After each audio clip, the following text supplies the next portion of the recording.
प्रेषितांची कृत्ये या पुस्तकातून घेतलेले वाचन. मग तो बरा झालेला पांगळा पेत्र व योहान यांना बिलगून राहिला असता सर्व लोक आश्चर्यचकित होऊन त्यांच्याकडे शल्मोनाची देवडी नावाच्या ठिकाणी धावत आले. हे पाहून पेत्राने लोकांना म्हटले, अहो इस्रायल लोकांनो, याचे आश्चर्य का करता? अथवा आम्ही आपल्या सामर्थ्याने किंवा सुभक्तीने याला चालायला लावले आहे असे समजून आमच्याकडे निरखून का पाहता? अब्राहाम, इसहाक व याकोब यांचा देव, आपल्या पूर्वजांचा देव, याने आपला सेवक येशू याचे गौरव केले आहे. त्याला तुम्ही धरले आणि पिलाताने त्याला सोडून देण्याचा निश्चय केला असताही त्याच्या समक्ष तुम्ही त्याला नाकारले. जो पवित्र व नीतिमान, त्याला तुम्ही नाकारले आणि खुनी पुरुष आम्हाला द्या अशी मागणी केली आणि तुम्ही जीवनाच्या अधिपतीला जीवे मारले. पण देवाने त्याला मेलेल्यांमधून उठवले ह्याचे आम्ही साक्षी आहोत. त्याच्याच नावावरील विश्वासामुळे त्या नावाने ह्या ज्या माणसाला तुम्ही पाहता व ओळखता त्याला शक्तिमान केले आहे. येशूच्या द्वारे असलेल्या विश्वासाने याला तुम्हा सर्वांसमक्ष ही शरीर संपत्ती प्राप्त झाली आहे. बंधू जनहो, तुम्ही तसेच तुमच्या अधिकाऱ्यांनीही जे केले ते अज्ञानामुळे केले हे मी जाणून आहे. परंतु देवाने आपल्या ख्रिस्ताने दुःख सहन करावे असे जे सर्व संदेष्ट्यांच्या मुखाने पूर्वी सांगितले होते ते त्याने त्याप्रमाणे पूर्ण केले. तेव्हा तुमची पापे पुसून टाकली जावीत म्हणून पश्चाताप करा व वळा, अशासाठी की विश्रांतीचे समय प्रभू जवळून यावेत आणि तुमच्याकरता पूर्वी नेमलेला ख्रिस्त येशू याला त्याने पाठवावे.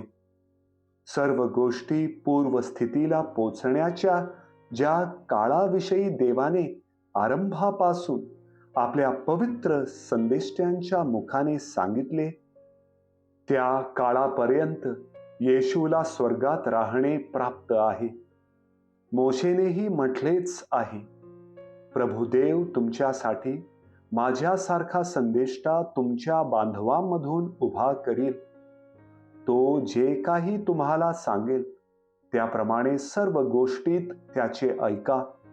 आणि असे होईल की जो कोणी त्या संदेष्ट्याचे ऐकणार नाही तो लोकांतून अगदी नष्ट केला जाईल. आणखी शमूवेलापासून परंपरेने जितके संदेष्टे बोलले तितक्या सर्वांनी या दिवसांविषयी सांगितले. तुम्ही संदेष्ट्यांचे पुत्र आहात आणि तुझ्या संततीच्या द्वारे पृथ्वीतील सर्व कुळे आशीर्वादित होतील असे अब्राहामाशी बोलून देवाने तुमच्या पूर्वजांबरोबर केलेल्या कराराचेही तुम्ही पुत्र आहात. देवाने आपल्या सेवकाला उठवून प्रथम तुमच्याकडे पाठवले ह्यासाठी की त्याने तुम्हा प्रत्येकाला तुमच्या दुष्कृत्यांपासून वळून जाण्याचा आशीर्वाद देत जावा. प्रभूचा शब्द. देवाला धन्यवाद.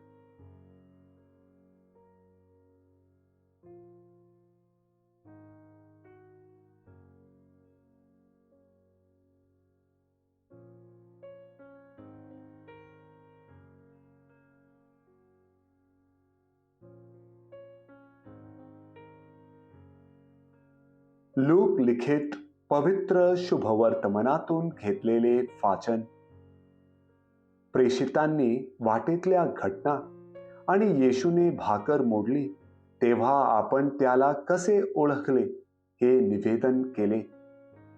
ते या गोष्टी सांगत असता येशू स्वतः त्यांच्यामध्ये उभा राहिला आणि त्यांना म्हणाला, तुम्हाला शांती असो. पण ते घाबरून भयभीत झाले आणि आपण भूत पाहत आहोत असे त्यांना वाटले. त्याने त्यांना म्हटले, तुम्ही का घाबरलात व तुमच्या मनात तर्कवितर्क का उद्भवतात? माझे हात व माझे पाय पहा, मीच तो आहे. मला चाचपून पहा. जसे मला हाड मांस असलेले पाहता तसे भूताला नसते. असे बोलून त्याने त्यांना आपले हात पाय दाखवले. मग आनंदामुळे त्यांना ते खरे न वाटून ते आश्चर्य करत असता त्याने त्यांना म्हटले, येथे तुमच्या जवळ खाण्यास काही आहे काय? मग त्यांनी त्याला भाजलेल्या माशाचा तुकडा दिला. तो घेऊन त्याने त्यांच्या देखत खाल्ला. मग तो त्यांना म्हणाला, मी तुमच्या बरोबर असताना तुम्हाला सांगितलेली माझी वचने हीच आहेत की मोशेचे नियमशास्त्र, संदेष्टे व स्तोत्रे यांत माझ्याविषयी जे लिहिलेले आहे ते सर्व पूर्ण होणे आवश्यक आहे. तेव्हा त्यांना शास्त्र समजावे म्हणून त्याने त्यांचे मन उघडले आणि त्याने त्यांना म्हटले, जसे लिहिले आहे की ख्रिस्ताने दुःख सोसावे, तिसऱ्या दिवशी मेलेल्यामधून उठावे आणि यरूशलेमेपासून आरंभ करून सर्व राष्ट्रांना त्याच्या नावाने पश्चाताप व पाप क्षमा घोषित करण्यात यावी. तुम्ही ह्या गोष्टींचे साक्षी आहात. प्रभूचे शुभ वर्तमान. हे प्रभू येशू ख्रिस्ता, तुझी स्तुती असो.